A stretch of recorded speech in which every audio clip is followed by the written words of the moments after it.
から今会いに行くそう決めたんだそっとボリュームを上げて確かめてみたよ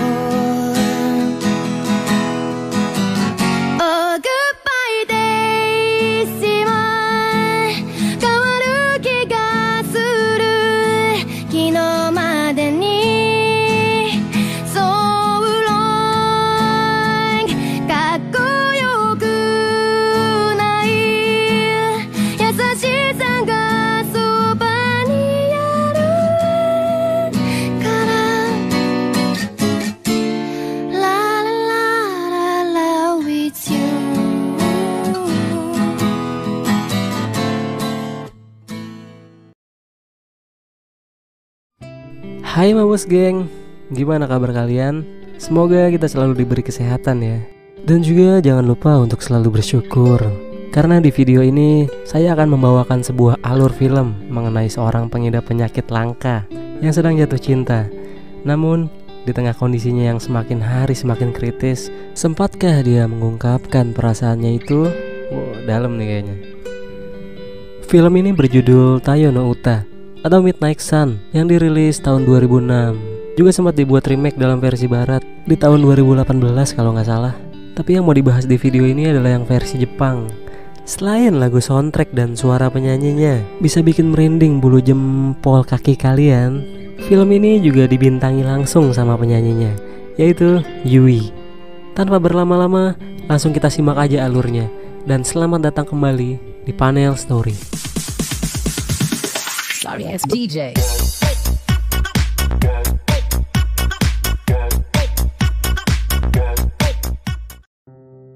Suatu pagi di sebuah kota kecil di pinggir laut, ketika langit mulai menerang, tapi jalanan masih terlihat sepi.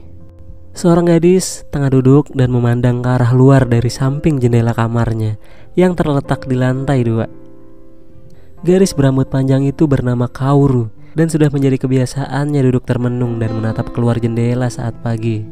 Bukan untuk menyambut pagi yang indah, melainkan menunggu seorang cowok berseragam sekolah yang selalu membawa papan surfing dengan skuternya. Setiap hari cowok yang sudah lama menarik perhatian Kaoru itu selalu melintas di bawah jalan sana dan juga berhenti di depan halte bus di seberang rumah Kaoru. Tapi Kaoru hanya bisa memperhatikannya di waktu dan tempat yang sama selama ini, tanpa bisa menyapa, berkenalan, apalagi ngobrol dengannya. Ketika dia sudah mulai pergi, Kaoru segera menutup tirai jendela kamarnya dan bersiap pergi tidur. Matahari pun datang dari kaki langit. Para penduduk sekitar mulai melakukan aktivitas mereka masing-masing, dan kota mulai dipenuhi banyak orang. Beberapa dari mereka memadati pasar modern, sedangkan sebagian besar penduduk lokal sedang asik berselancar hingga tak terasa matahari pun kembali terbenam. Di saat aktivitas kota tersebut mulai meredup, gadis berusia 16 tahun ini justru baru membuka matanya dan terbangun setelah tidur seharian di waktu siang. Ya, sedari kecil Kaoru terbiasa dengan kebiasaan ini, dikarenakan dia adalah penderita XP atau Xeroderma pigmentosum, suatu kelainan kulit yang membuatnya tidak boleh terpapar cahaya matahari karena dapat menyebabkan peradangan pada kulitnya dan juga dapat mengancam nyawanya.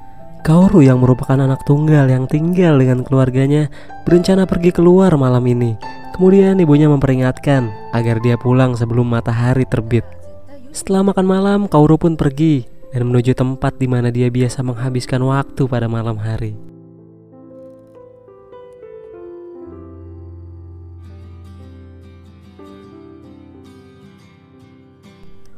Hingga pagi pun hampir tiba dan Kaoru beranjak pulang. Setelah itu seperti biasa, Kaoru duduk di samping jendela kamarnya sebelum tidur untuk melihat cowok idamannya. Kemudian tak lama sahabat seusia Kaoru yang bernama Misaki berkunjung ke rumah Kaoru untuk bolos sekolah. Karena rumah Kaoru ini termasuk tempat yang gak ngabisin duit buat bolos. Juga banyak makanan yang biasa Misaki ambil dari dalam kulkas. Dan juga siang harinya sepi karena kedua orang tua Kaoru sibuk bekerja di restoran milik mereka sendiri.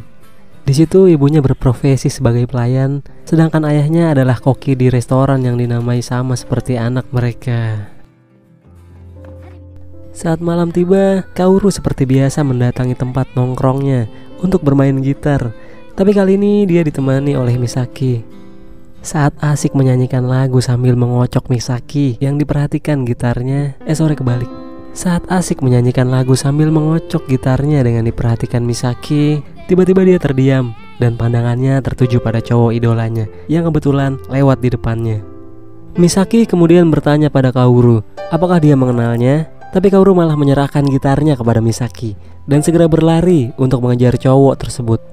Setelah sempat kehilangan jejak dan celingak-celinguk ke samping ruko, akhirnya Kaoru melihat cowok itu yang hendak menyeberangi rel kereta api. Karena ini adalah sebuah momen yang langka dan Kaoru juga sudah tidak bisa memendam perasaannya lebih lama lagi, akhirnya dia pun memaksakan diri untuk memperkenalkan diri dengan cara menakutkan dan juga mengungkapkan status dan hobinya kepada si pria yang dibuat terheran-heran dengan tingkahnya. Tapi belum sempat Kaoru mendapatkan nama si cowok itu, Misaki keburu datang lalu menyeret dan membawanya. Misaki kemudian memberitahu kalau itu adalah cara yang salah mendekati seorang pria dan kau bisa ditolak, Kaoru. Karena Kaoru ini tidak pernah berinteraksi dengan pria manapun selain ayahnya. Waktunya lebih banyak dihabiskan di dalam rumah dan tidak pernah bergaul dengan anak-anak seusianya selain Misaki. Kemudian keesokan paginya, saat Kaoru sedang memandangi cowok yang ditaksirnya di tempat biasa ditemani Misaki, tiba-tiba Misaki menjadi familiar dengan wajah pria itu, yang ternyata adalah teman satu sekolahnya. Tapi karena Misaki ini adalah murid yang jarang masuk sekolah, dia pun sampai tidak tahu nama teman satu sekolahnya itu. Misaki lalu pergi ke sekolah hari itu juga untuk mengulik identitas si cowok yang dia dokumentasikan dengan handycamnya. Dan barulah terungkap cowok tersebut bernama Koji, yang juga seorang murid baka yang sering mengantuk saat jam pelajaran dan juga suka usil terhadap temannya. Sementara itu, ibu Kaoru pergi ke rumah sakit dermatologi untuk menemui dokter dan berkonsultasi mengenai penyakit anaknya dan menanyakan obat bagi penyakit Kaoru, yang dijawab dengan malam hari pun tiba dan Kaoru masih tidak bisa mengalihkan pandangannya dari video rekaman cowok yang ditaksirnya itu di handycam milik Misaki. Tapi tiba-tiba dia mendapat inspirasi lagu mengenai isi hatinya. Kaoru lalu mengeluarkan gitar dari dalam kotak untuk mencari nada yang pas bagi lagunya. Dan lagu tersebut nantinya akan diberi judul Goodbye Days, atau bisa diartikan sebagai Selamat Tinggal Hari-hariku, yang menceritakan perasaannya terhadap Koji. Tapi penyakit yang dideritanya seolah menjadi dinding penghalang. Tapi belum selesai dia menemukan lirik lagu tersebut, tak lama orang yang menginspirasi lagu ini datang dengan skuternya dan berhenti di depan Kaoru. Setelah cukup lama mereka diam dan hanya saling memandang, akhirnya Kaoru dengan malu-malu menyapa duluan. Mereka pun ngobrol untuk pertama kalinya, dan bahan obrolannya juga cuma sekedar basa-basi. Tapi di situ juga ketahuan kalau selama ini Kaoru selalu memperhatikan Koji dari jendela kamarnya, dan juga memberitahu Koji kalau dirinya biasa menghabiskan waktu untuk bernyanyi di dekat rel kereta di mana mereka pertama kali bertemu. Alarm di jam tangan Kaoru pun berbunyi, yang menandakan dia harus segera pulang karena matahari sebentar lagi akan bersinar. Tapi sebelum pulang, Koji sempat menjanjikan untuk menemui Kaoru di tempat biasa dia menghabiskan waktu malamnya agar dia bisa melihatnya bernyanyi.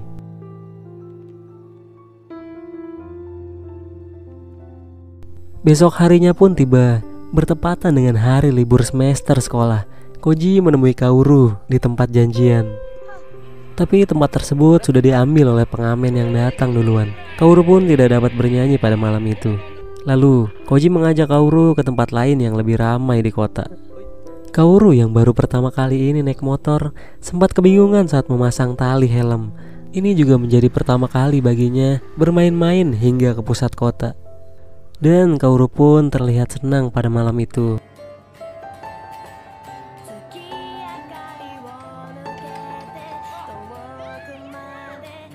Kemudian Koji mengajak Kaoru ke sebuah area terbuka di pusat perbelanjaan, dan di sana dia mulai bernyanyi dengan gitar akustiknya.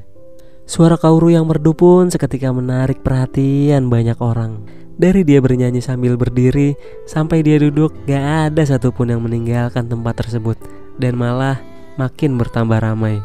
Koji yang saat itu berada di barisan paling depan saat Kaoru bernyanyi, kemudian merasakan bahwa ada sesuatu yang spesial di dalam diri Kaoru. Selain karena suaranya yang merdu badai, Kaoru juga memiliki inner beauty yang terpancar secara natural dan tulus. Setelah itu mereka pun meninggalkan tempat tersebut dan pergi. Kaoru tidak pernah merasakan kebahagiaan seperti ini dalam hidupnya, dan itu bisa dilihat dari reaksinya saat memeluk erat Koji sepanjang perjalanan. Setelah itu mereka berdua berhenti di tepi pantai. Koji mengungkapkan kepada Kaoru bahwa dia percaya suatu saat Kaoru akan menjadi bintang dengan bakat dan inner beauty yang dimilikinya. Beda halnya dengan Koji sendiri yang malah menganggap dirinya sendiri useless. Tapi kemudian Kaoru memberinya motivasi. Setelah itu Koji meminta Kaoru untuk menjadi pacarnya dengan mengatakan hal-hal yang aneh, sama seperti yang Kaoru lakukan sebelumnya. Kaoru yang sudah lama menaruh perasaan terhadap Koji tentu menerimanya. Kemudian Koji mengajak Kaoru tetap di tempat ini bersamanya untuk melihat matahari bersinar. Kaoru pun langsung tersadar bahwa dirinya sudah melewati batas waktunya untuk pulang. Dia terlalu terbawa suasana pada malam itu, sampai-sampai dia tidak menyadari bunyi alarm di jam tangannya. Kaoru yang panik kemudian segera berlari menuju rumahnya. Tapi baru beberapa langkah, matahari sudah mulai terlihat dan siap membunuhnya.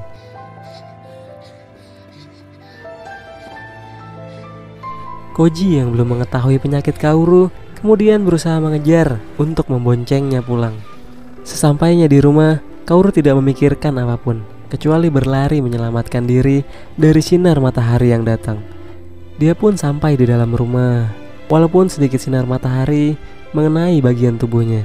Sementara itu Koji yang masih kebingungan menyusul Kaoru untuk membawakan gitar yang ditinggalkannya.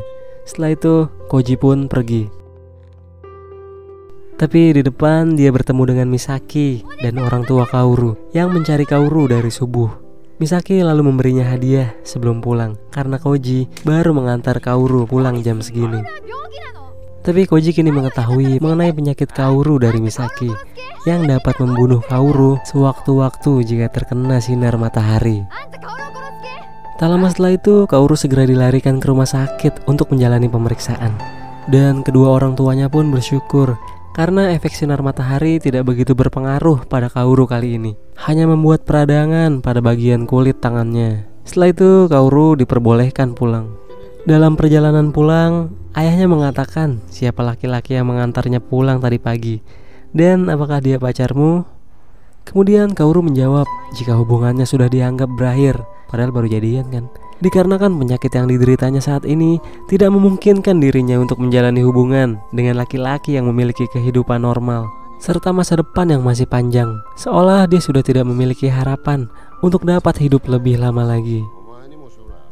Ayahnya coba menyemangatinya dengan mengatakan bahwa dirinya akan sembuh. Tapi Kaoru malah menantang ayahnya agar menatap matanya jika omongan ayahnya itu memang benar. Dan ayahnya pun memalingkan wajahnya. Dan sejak saat itu Kaoru memutuskan untuk tidak akan keluar rumah menemui Koji lagi. Koji yang merindukan suara Kaoru bernyanyi kemudian mendatangi rumah Kaoru sambil melihat kondisi Kaoru. Tapi Kaoru menyuruhnya pergi dengan mengatakan bahwa dirinya bukanlah gadis yang memiliki kehidupan normal layaknya gadis di luar sana, dan merasa tidak akan memiliki masa depan untuk menjadi seorang penyanyi. Setelah berhari-hari memikirkan perkataan Kaoru yang mengganjal pikirannya, Koji kemudian mencari tahu mengenai penyakit yang diderita Kaoru. Setelah mengetahui bahwa penderita hanya memiliki harapan yang tipis, Koji kemudian berniat memberikan sesuatu yang dapat membangkitkan kembali semangat hidupnya dan berharap Kaoru akan membaik. Dan sesuatu apakah yang akan diberikan Koji kepada Kaoru? Nanti kita akan sama-sama tahu. Tapi sebelum dia menjalankan niatnya itu, Koji mendatangi rumah Kaoru tanpa sepengetahuannya untuk menyampaikan niat baiknya. Kaoru yang terkejut melihat Koji berada di rumahnya sesaat sebelum makan malam kemudian menghindar, tapi ternyata dia hanya bercermin dan kembali ke meja makan. karena rasa lapar juga sih mungkin. Suasana pun sempat hening selama beberapa saat.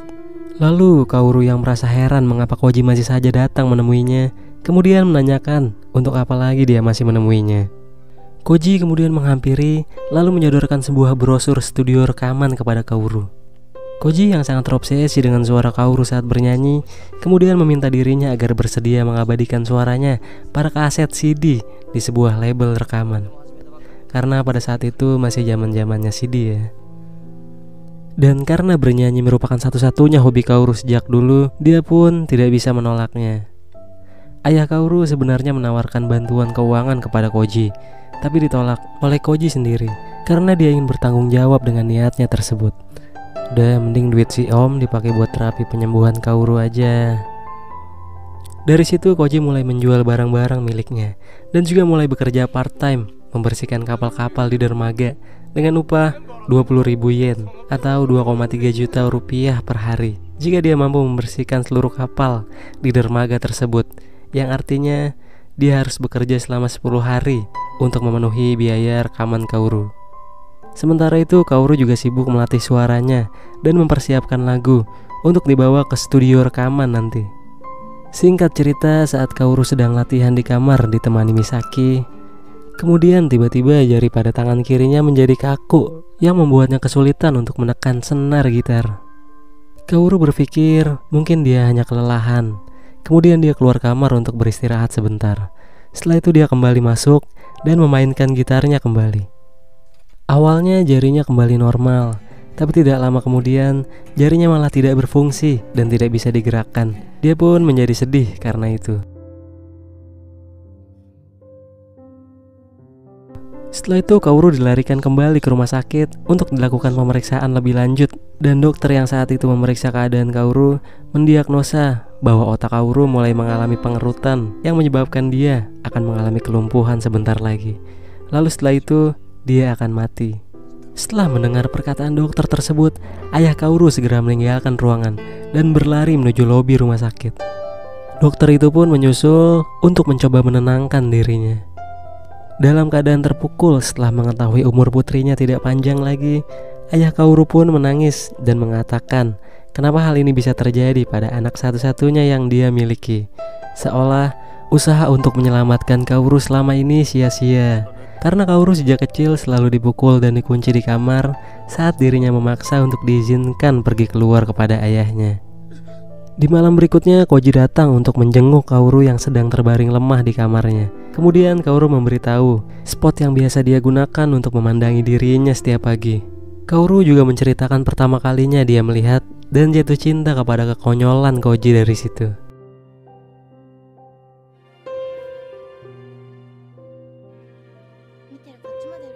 Setelah itu Koji pun pamit pulang, tapi tak lama Kaoru berteriak memanggilnya dan berkata bahwa meski kini tangannya sudah lumpuh dan tidak dapat bermain gitar, tapi dia masih memiliki semangat bernyanyi dalam dirinya.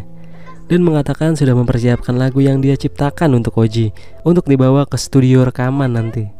Mendengar hal itu tentu membuat Koji senang dan tersenyum, tapi hal itu dia lakukan untuk menutupi perasaan sedihnya di depan Kaoru. Selepas itu Koji tidak bisa lagi menahan air matanya menetes dan dia pun menangis membayangkan betapa menyedihkan nasib Kaoru di balik semangatnya untuk bernyanyi. Hari yang ditunggu Kaoru pun tiba, di mana dia dibawa ke sebuah studio rekaman untuk mengabadikan lagunya. Sebelum proses rekaman, Kaoru meminta yang lain untuk menunggu di luar karena itu akan membuatnya gugup saat bernyanyi. Kaoru pun memulai proses rekamannya. Sementara di luar, Koji mengungkapkan kepada yang lain kenapa dirinya begitu tulus membantu Kaoru hingga sejauh ini. Dikarenakan suara Kaoru yang terdengar begitu indah dan tenang memiliki daya tarik tersendiri bagi orang lain yang mendengarkannya. Dan dia pun akan berusaha menjangkau lebih banyak orang nantinya agar juga dapat mendengarkan lagu dari suara Kaoru. Hari-hari pun berganti. Kemudian di suatu sore, tepat di pinggir pantai, kita diperlihatkan dengan kondisi Kaoru saat ini, yang hanya bisa duduk di kursi roda, mengenakan jaket anti UV yang menutupi seluruh badannya. Dengan ditemani bersama kedua orang tuanya, dia menyaksikan Koji yang sedang berselancar di sana. Di situ dia juga mengatakan kepada ayahnya bahwa dirinya akan selalu berjuang sekuat tenaga melawan penyakitnya agar dapat hidup di samping orang-orang yang disayanginya.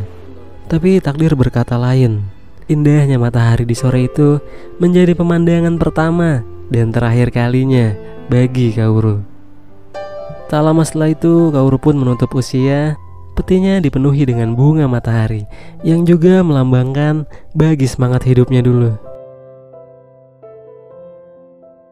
Film pun ditutup dengan terwujudnya harapan Koji yang akhirnya lagu Kaoru sering diputar di radio-radio dan didengar oleh banyak orang. Sebuah lagu dengan suara yang indah dari penyanyi yang telah tiada. Koji pun kini kembali ke rutinitas awalnya. Berpikirlah positif seperti Kaoru. Walaupun cahaya matahari sudah merenggut kehidupan normalnya dan pernah menjadi ancaman bagi nyawanya, tapi dia tidak pernah sedikit pun membenci matahari. Karena dia sadar matahari adalah sumber kehidupan bagi kedua orang tua yang disayanginya dan juga dunia yang pernah ia singgahi. Dan terima kasih yang sebesar-besarnya untuk kalian yang sudah menonton sampai habis jalan ceritanya. Akhir kata, saya permisi pamit. Nama gue Fikri dan sampai jumpa di video selanjutnya.